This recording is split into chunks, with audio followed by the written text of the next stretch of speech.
Salut les amis. Alors il y a de cela quelques jours, Philippe Simo d'Investir au Pays a posté une vidéo dans laquelle il faisait comprendre qu'il était sous le coup d'une expulsion de la Côte d'Ivoire et qu'il avait 48 heures pour quitter le territoire de Côte d'Ivoire. Alors, plusieurs n'ont pas veillé à regarder la vidéo jusqu'à la fin et se sont précipités pour se réjouir de cette nouvelle. Et moi, ça m'a particulièrement choqué. Voilà. Pour ceux qui le suivent, ils savaient déjà qu'il a l'habitude parfois comme ça de mettre ce genre de piment en début de ses vidéos pour que, voilà, bien sûr, les gens soient attirés à regarder. Et voilà, pour les plus curieux, bien entendu, d'aller jusqu'à la fin. Mais sauf qu'il y en a certains qui ont juste coupé cette séquence du début.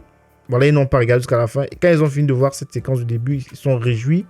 Et il y en a un qui a pris cette séquence, il est allé poster sur TikTok, par exemple. Et quand j'ai vu les commentaires, j'ai été particulièrement choqué.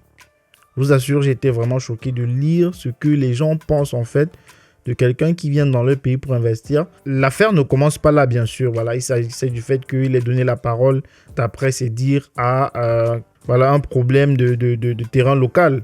Donc, mais son but n'étant pas de mal faire, moi je pense que voilà, l'homme dans son impulsivité, il se précipite dans le jugement et généralement, dans ce cas de figure particulièrement, il a du mal à juger qui sont ses vrais ennemis et qui sont les gens avec qui il pourrait éventuellement travailler pour faire avancer ensemble les choses. Alors, honnêtement, j'ai été très choqué par cette vidéo et je veux dire que il est très puéril de croire que parce qu'un Africain gagne de l'argent dans ton pays, voilà, cela signifie qu'il est un ennemi et il faut le chasser.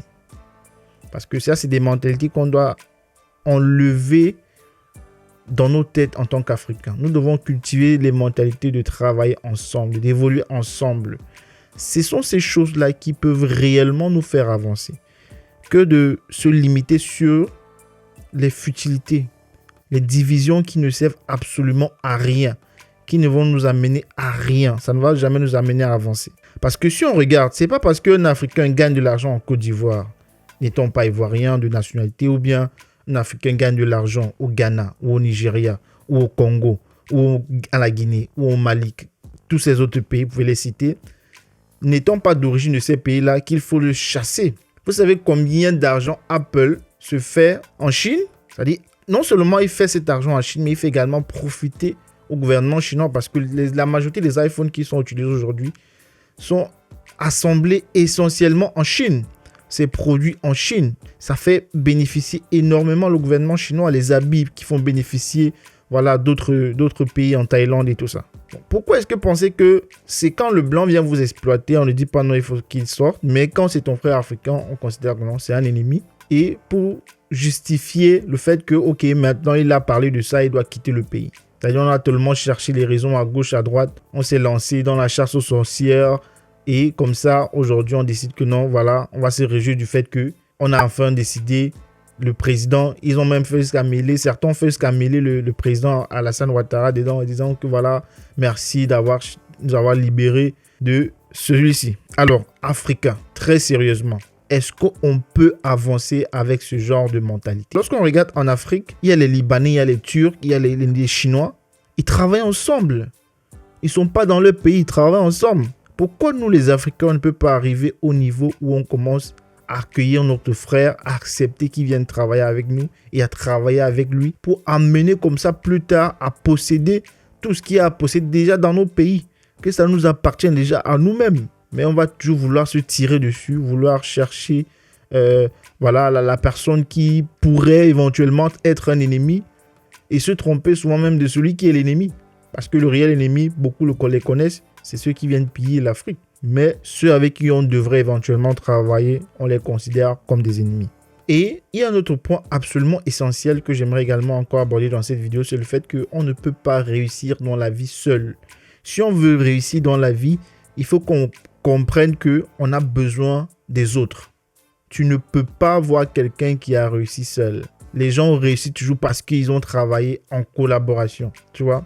Même le plus riche d'Afrique, Aliko Dangote, n'eût été le prêt de son oncle, il n'aurait pas démarré son business. Et tous les autres collaborations qu'il a aujourd'hui, parce que sa société elle est cotée en bourse au Nigeria. Donc, Ce n'est pas lui seul qui investit dans son entreprise. Donc, il a ouvert à l'investissement public. Pareil pour plusieurs autres hommes riches sur la planète. On ne peut pas réussir seul. Si tu veux réussir, tu as besoin de l'autre. C'est clair que dans ce parcours vers la réussite, il y a des ennemis. Mais apprends à discerner quels sont tes réels ennemis. C'est pas parce que quelqu'un se prononce ouvertement en faveur pour ou contre un sujet local qu'on doit le chasser ou on doit considérer comme non.